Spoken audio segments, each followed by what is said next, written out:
Hello everyone, দেখতে পাচ্ছ আজকে বৃষ্টি হচ্ছে, ওয়েদারটা খুব ভালো। তো আজকে আমি রান্না করতে চলেছি চিকেন। তো দেখে নাও আমি কীভাবে চিকেন রান্না করছি। এখানে আলু আর টমেটো, এখানে চিকেন ম্যারিনেট করা।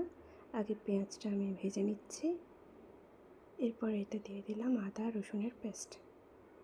তারপর এটাকে ভালো করে একটু কষিয়ে নেব। তো একটু জল দিয়ে আর একটু ভালো করে কষিয়ে নেব। এরপর দিয়ে দিলাম টমেটো, হলুদ গুঁড়ো আর লঙ্কা গুঁড়ো। এরপর মশলাটাকে আর একটু ভালো করে কষিয়ে নিয়ে ম্যারিনেট করা চিকেনটা দিয়ে দিলাম।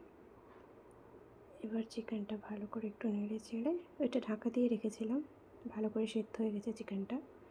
এরপর এর মধ্যে আলুটা আমি দিয়ে দেবো। ভালো করে একটু নেড়ে চেড়ে নিয়ে আলুটা দেব। এবার আলুটা একটু নাড়িয়ে এর মধ্যে আমি অ্যাড করেছি চিকেন মশলা।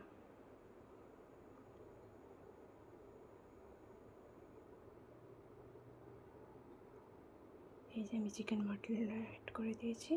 এরপর এটাকে ভালো করে নাড়িয়ে ভালো করে একটু ভেজে নিয়ে এবার জল দিয়ে দেব। ব্যাস হয়ে গেল আমার চিকেন রান্না।